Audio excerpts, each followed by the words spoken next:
Hey, what's up guys? Welcome back to a new video. So today we're gonna dive into on-camera real estate videos. So what that is a realtor or an agent talking about the home mixed in with the listing video. It can be really complicated, not really know how to structure them, plan them, make them interesting. So that's what we're talking about today's video, breaking down a recent one I just did. So let's get into the video right now.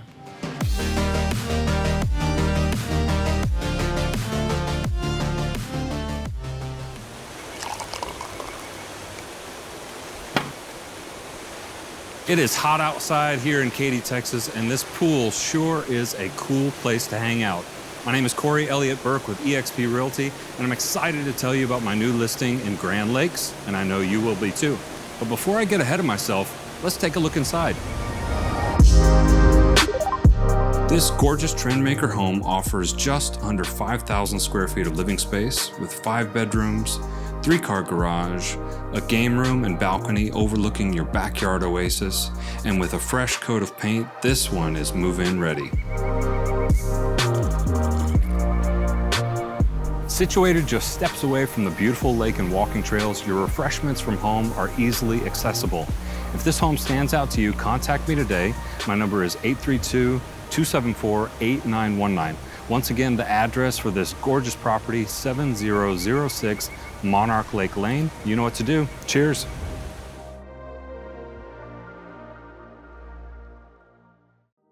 Okay, so that's an on-camera real estate agent video. So I thought it was pretty cool for what we did. You know, I think it's pretty interesting. It keeps you engaged.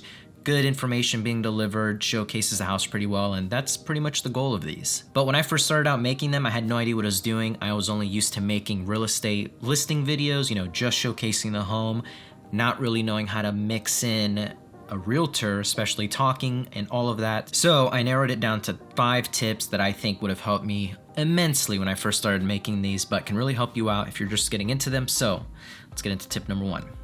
Okay, tip number 1 is to have them plan a script. So if this is your first time working with this agent, or it's their first time being on camera wanting to do something like this, you know, maybe you've done a few listing videos for them and now they're wanting to spice them up because, you know, every realtor is trying to get on camera now and they don't know where to start with a script, start with a video outline. Maybe try and find some examples, you know, from other people doing these videos, not necessarily copying them, but it's a great way to just start getting an idea. And there's a couple of ways to go about this. So you can either first have them write a full word-for-word script, so everything from what they're saying word by word to bullet notes. So it honestly depends what people are more comfortable with. If they're not being used to on camera, I would definitely stress for them to write that script, practice it, that way it starts to get engraved in their head and they know what to say it naturally. Now, if that's not exactly the style they want to do, maybe they're more used to being on camera, they've done a couple of these, at least having some sort of bullet notes of what they want to hit would be really great. That's what I do for my videos. So for these real estate videos, right now you can't see this, but I have my laptop here at a frame. I have these tips broken down into bullet notes just so I know what to hit, what points to deliver.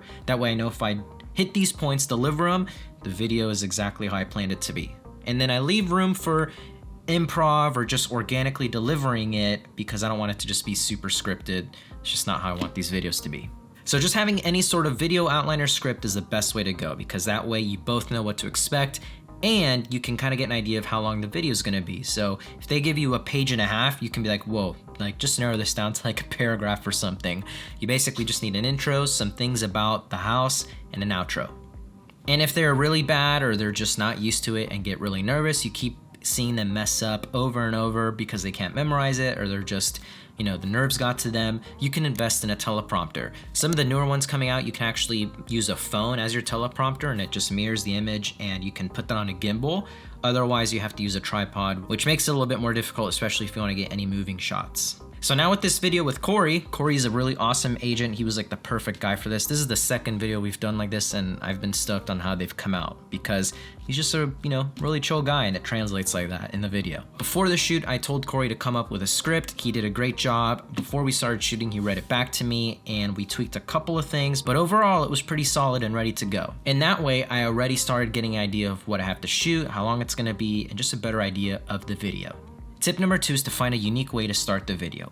Every real estate video out there starts with a drone shot or a gimbal shot, a wide gimbal shot of the home. You know, I'm guilty of it. It's pretty, you know, standard. You know, like you're probably thinking like, well, what else are you gonna do? It's like, well, I've been trying to get more creative with them because I think about it this way. If somebody's scrolling through social media and they see another drone shot of a house, they already know what it's gonna be. It's a listing video. So if they're not interested in that or that home, they're not gonna watch it. So how do you hook other people that don't necessarily wanna watch that, but might be engaged if they see like a unique shot in the intro? So particularly in this video, we came up with the idea with starting it with him pouring the glass of champagne or whatever that drink was, just to make it more interesting. You don't know it's a listing video, you don't know it's a real estate video, you're just like, oh, what is this? This is some sort of like summer vibe video. But I think starting it that way immediately just engages a viewer to see, hey, what is this? And then if they see it's a real estate video and they don't want to watch it, they can choose to not watch it. But I just feel like your potential of keeping people engaged are higher chances if you just start it with something unique. And you can use some unique feature of the house or maybe something that you can do at the house. So for example, this one had a big pool, and that's the big thing he wanted to highlight. It's summertime, big pool, really hot outside. You know, having drinks by the pool is kind of the idea and theme, if you will, of the video. So we kind of kept that through this whole thing, and it was a unique way to start it, you know, just hooks you. Tip number 3 is film B-roll that goes with the script. So my process is I like to film the A-roll first, which is the agent talking, then the B-roll. Why I do that is for a very particular reason, because sometimes when we start filming the video, and even if they have a full detailed script, they might realize halfway through or something and be like, hey, let's actually do this instead, or let's talk about this feature, not really do this, whatever. So point being is it might change. So the problem with that, if you had already filmed your B-roll, now you might have to film additional B-roll after that. So I like to go through all the A-roll first, then film the B-roll following the script. So in this case, we are talking about basically the highlights of the home, the pool, the living room, the kitchen, I think a couple other things, but overall it was just the lifestyle of this home. And so that's exactly what we kept it at. Those are pretty much the exact shots I got. That way I didn't have a library of things that I didn't use. Plus the shoot was faster because I already know what to shoot. And when I first started out, I would just basically film the on-camera stuff with the agent and then do like a full listing video. So if they want that too, then do that. But in this case, he only wanted this short form on-camera video. So I wasn't gonna film the whole house if we weren't gonna use them. So I only stuck to the shots that I really needed. So, and the theme of this, you know, having drinks by the pool, and even at the very end where there's a nice lake feature where you can walk from your home to the lake and enjoy it there. Everything was planned out in that sense to still be around that summery theme, even with what he was wearing, even down to the color grade. I used like a Fuji film stock overlay over the whole thing to give it just like a bright, colorful vibe.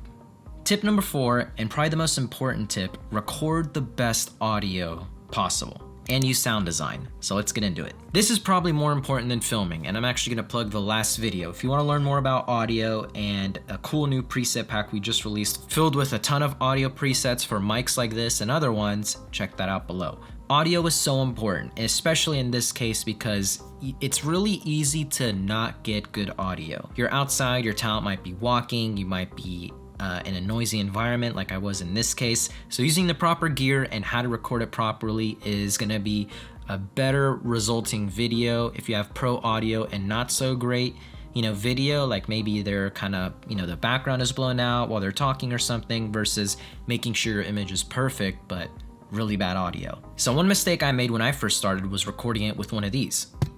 This is an on-camera shotgun mic, and it mounts on my camera, and it's usually a great solution. Like the audio you're hearing from here sounds great, but if you put this setup in an environment where my camera's on a gimbal, the talent might be, you know, 4 to 6 feet away from me, you might not get that great of results because it's gonna pick up everything. It is hot outside here in Katy, Texas, and this pool sure is a cool place to hang out.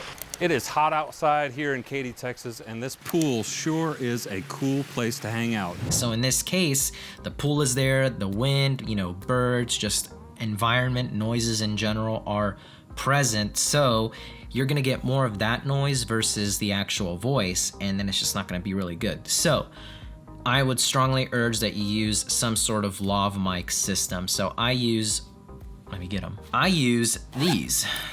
This right here is the Tascam DR10L.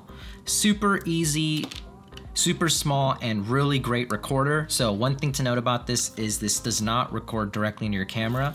There's an SD card in here. You put this on, it records to here, so you do have to sync up your audio. So what I do is I record directly to this, mic them up, put it under their shirt or just right here, chest area for the best audio.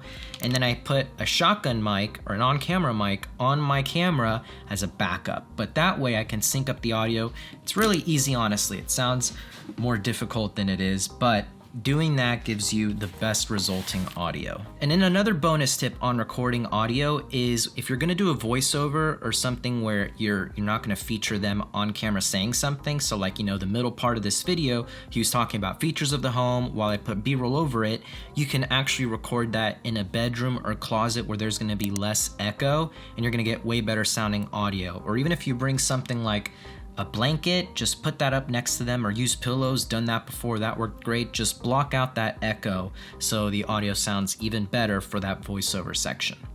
So using proper sound design can also elevate the production of your video. So that whole intro that you heard with the water and the glass pouring and all of that was not real audio. So the one that I recorded from my on camera in the lav was like super noisy, not great quality because there was a bunch of environment noise going on. So I found sound design for, waterfall to emulate the pool and then a drink being poured, and that matched perfectly for this video. So I just muted the beginning of what I recorded, added the sound design in, and I did that through the whole thing. Everything from the birds chirping to the water, anything like that can step up your videos using sound design. And moving on to the last tip number 5, keep it short.